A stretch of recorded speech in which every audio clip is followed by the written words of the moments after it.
क्या 2028 के विधानसभा चुनाव के बाद में आरएलपी का अस्तित्व समाप्त हो जाएगा? क्या आरएलपी के संयोजक हनुमान बेनीवाल अपनी पार्टी को किसी अन्य बड़ी पार्टी के साथ मर्ज कर देंगे? और क्या हनुमान बेनीवाल राजनीति में कोई नया रास्ते पे चले जाएंगे?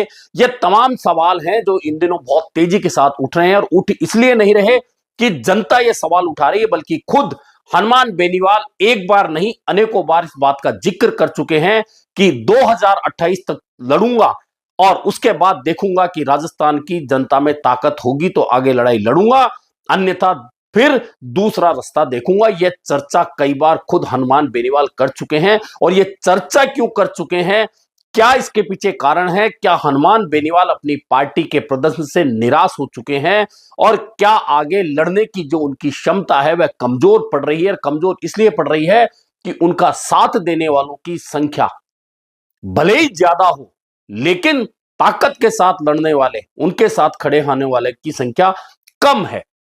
जी हां, इसी पर बात करेंगे। मैं हूं जर्नलिस्ट योगेश के शर्मा। अगर आपको चैनल पसंद आए तो लाइक और सब्सक्राइब जरूर करें। जी हां, हनुमान बेनीवाल की पार्टी आरएलपी है। आरएलपी का गठन जो हुआ था 29 अक्टूबर 2018 का हुआ था। और यह गठन किस लिए हुआ था?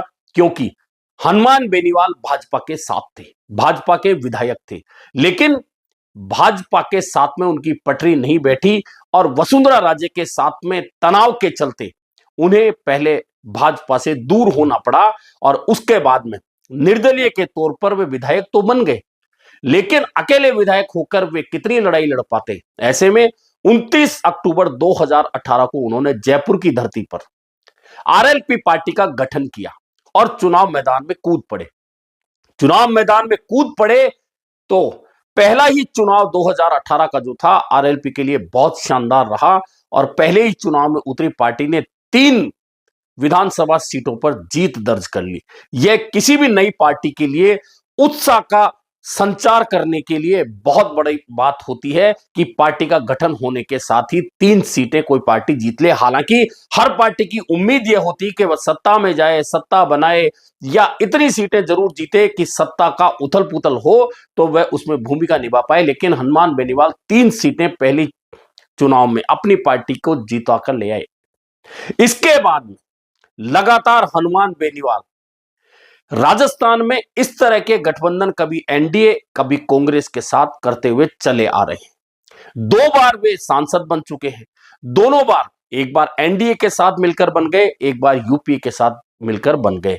और इस गठबंधन की राजनीति में हनुमान बेनीवाल सांसद तो बन गए, लेकिन क्या इस गठबंधन की राजनीति का फायदा उनकी पार्टी को मिला है? सबसे बड़ा सवाल यही है। यानी कि 2 चुनाव, अब 2023 का चुनाव जिसमें उम्मीद की जा रही थी कि हनुमान बेनीवाल शायद अपने विधानसभा सीटों को जीतने की जो संख्या 3 2018 में थी वह बढ़ाकर 8 या 10 तक भी ले जा सकते हैं। कुछ लोग 15-20 तक की बात कर रहे थे, लेकिन लोगों को उम्मीद थी कि यह सीटें जीतने की जो उनकी संख्या है वह 3 से बढ़कर 5 से 7 हो सकती है।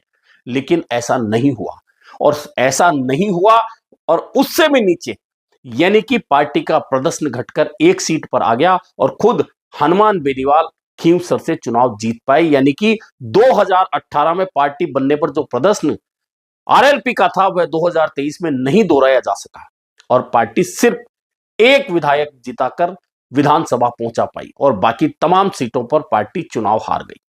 इसके बाद हनुमान बेनीवाल सांसद बन गए, लेकिन खींवसर से उपचुनाव में आरएलपी चुनाव हार गई। यह हनुमान बेनीवाल के लिए निजी तौर पर बड़ा धक्का था, क्योंकि उनकी पत्नी कनिका बेनीवाल आरएलपी की उम्मीदवार थी। यह धक्का बहुत बड़ा किसी भी दल के नेता के लिए हो सकता है कि उसके दबदबे वाली विधानसभा सीट वह जीत नहीं पाए उपचुनाव में, जिसे हमेशा उसने जीता, और सांसद बनने के बाद पत्नी को चुनाव नहीं जीता पाए। यह हनुमान बेनीवाल के लिए निजी तौर पर एक बड़ा धक्का रहा है। तो उसके बाद में हनुमान बेनीवाल रुके नहीं, यह बात भी करेंगे, लेकिन इससे पहले कि दोनों जो चुनाव थे 2018 और 2023, अब 2028 की बात हनुमान बेनीवाल लड़ाई लड़ने की कर रहे हैं। लेकिन पहले बात 2018-23 में मिले वोटों की बात करें तो दोनों ही बार उनको मिले वोटों की संख्या की बात करें, कुल मिलाकर वह वोटों की संख्या राजस्थान में 2018 में जो वोट मिले वह कांग्रेस और भाजपा के बाद तीसरे नंबर पर उनकी पार्टी रही। लेकिन 2023 में ऐसा नहीं हो पाया। हालांकि और दोनों ही बार प्रतिशत की बात करें तो यह 2.5% से भी कम वोट आरएलपी राजस्थान में हासिल कर पाई। हनुमान बेनीवाल बहुत अच्छे तरीके से जानते हैं कि 2.5% वोट लेकर किसी भी पार्टी को कितना लंबा चलाया जा सकता है और उन 2.5% वोटों के सारे कितने विधायक जिताए जा सकते हैं। ये तमाम बातें हनुमान बेनीवाल राजनीति में बहुत अच्छी तरह समझते हैं। जबकि हनुमान बेनीवाल के बाद में बनी बीएपी, जो बीटीपी को खत्म करके बनी, उसका प्रदर्शन 2023 में कहीं ज्यादा अच्छा रहा। जहां 4 विधायक बीएपी के हैं, वहीं अब उपचुनाव में कनिका बेनीवाल की हार के बाद में आरएलपी का एक भी विधायक नहीं है। बीएपी के 4 विधायकों के अलावा एक सांसद भी है, यानी कि बीएपी आरएलपी से बड़ी पार्टी बन गई और सिर्फ एक क्षेत्र में बन गई, 3 जिलों में बन गई। जबकि हनुमान बेनीवाल पूरे राजस्थान में ऐसा कोई जिला नहीं, ऐसी कोई समस्या नहीं, ऐसा कोई आंदोलन नहीं जिसमें भूमिका नहीं निभा रहे हो। इसके बावजूद हनुमान बेनीवाल को जो वोट मिलना चाहिए था, पार्टी जिस ताकत के साथ बढ़नी चाहिए थी, नहीं बढ़ पाई। इसके पीछे बहुत सारे कारण हो सकते हैं, लेकिन हनुमान बेनीवाल की राजनीतिक स्टाइल, उसके पीछे खड़े होने वालों की संख्या युवाओं की बहुत बड़ी है। लेकिन उसके अलावा उनके पास में पूरी पार्टी में इस तरह के चेहरों की कमी जरूर देखी जा रही है, जो हनुमान बेनीवाल के साथ में खड़े होकर कुछ प्रतिशत वोट जोड़ सके। आज जो भी वोट हनुमान बेनीवाल की पार्टी आरएलपी को मिल रहा है, वह हनुमान बेनीवाल के चेहरे पे मिल रहा है, हनुमान बेनीवाल के आंदोलन को मिल रहा है, हनुमान बेनीवाल जो बोलते हैं उसको मिल रहा है। लेकिन अगर पार्टी में उनको सहारा देने वाले उनके बराबर नहीं, तो कम उनके समकक्ष थोड़े कमजोर, लेकिन इतने तो हो कि किसी जिले में, किसी लोकसभा क्षेत्र में अपना असर रखते हो। आरएलपी पार्टी का वोट जो 2.5% से कम लगातार 2 चुनाव में आया है, वो है 2.5% वोट 3% या 3.5% तक ले जा सके। अगर ऐसा नहीं होता है तो कोई भी पार्टी ये सोचे कि वह सत्ता में आएगी या सत्ता में भागीदारी निभाएगी, यह संभव नहीं लगता।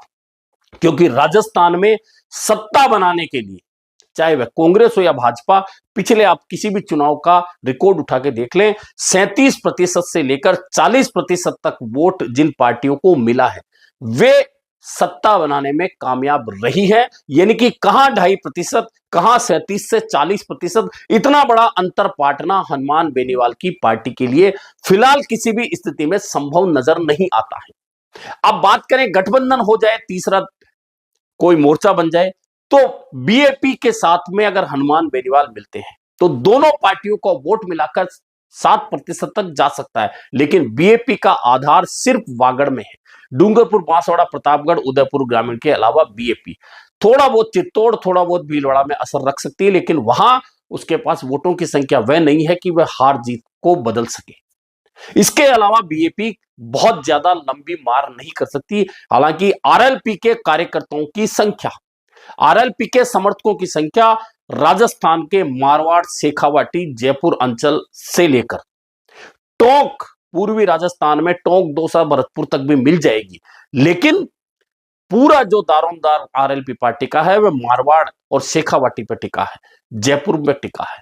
लेकिन जब वोट की बारी आती है तो पार्टी अगर 2.5% से भी कम वोट हासिल करती है, तो आप समझ सकते हैं किसी भी नेता के लिए वह पार्टी लगातार चलाए रखना कितना मुश्किल काम होता है। और शायद यही कारण है कि हनुमान बेनीवाल बार बार आजकल यह जिक्र करने लगे हैं कि दमदारी के साथ यह अगला चुनाव लड़ेंगे, लड़ाई लड़ूंगा, पूरी लड़ूंगा। लेकिन इसके साथ ही वे कहते हैं कि उसके बाद में देखूंगा कि आखिरकार करना क्या है। यानी कि उनकी बातों में वह बात, वह विश्वास जो शुरुआती दौर पर था वह नहीं दिखता है। तो कहीं ना कहीं हनुमान बेनीवाल के मन में क्या कोई निराशा आ गई है? क्या वे समझ गए हैं कि इन 2.5% वोटों के साथ वे पार्टी को आगे नहीं ले जा सकते, और ले जा सकते हैं तो 1 या 2 विधायक जिता सकते हैं, खुद किसी ना किसी बड़े दल के साथ गठबंधन करके सांसद बन सकते हैं? क्या राजनीति में उनकी सोच इतनी जाकर रुकती है, या वे बड़ी सोच रखते हैं? और बड़ी सोच रखते हैं तो उसके लिए वोटों की जरूरत होगी, और वोटों की जरूरत होगी तो वोट कहां से आएंगे, किसकी साथ मिलने से आएंगे।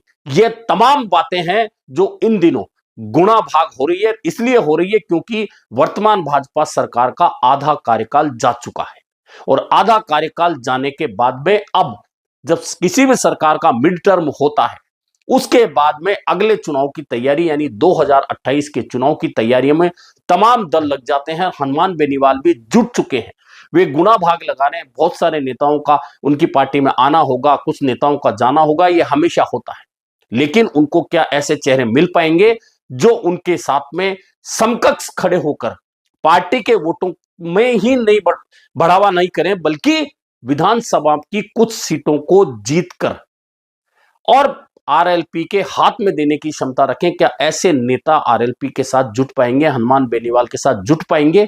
और जुट पाएंगे तो क्या हनुमान बेनीवाल 2028 में बड़ी ताकत बनकर उभरेंगे? क्योंकि राजस्थान में आप सत्ता बनाए नहीं बनाए, लेकिन सत्ता में भागीदारी तक पहुंचने के लिए अगर आपके पास 8 से 10 विधायक भी हो जाते हैं तो आप किसी राज्य में जहां 200 सीटें हैं उनका अगर 6-7% सीटों का हिस्सा आपके हाथ में है, 5% सीटें आप जीत लेते हैं, 4% सीटें आप जीत लेते हैं, तो आप लगता है कि यह पार्टी कहीं ना कहीं स्थापित हो रही है मजबूती के साथ। और अगर ऐसा करने में कोई भी पार्टी असफल रहती है और उसके विधायकों की संख्या पहले चुनाव में 3, अगले चुनाव में 1 और उसके बाद वह भी उपचुनाव में खो दी जाए सीट, तो फिर किसी भी पार्टी के नेता का निराश होना स्वाभाविक है।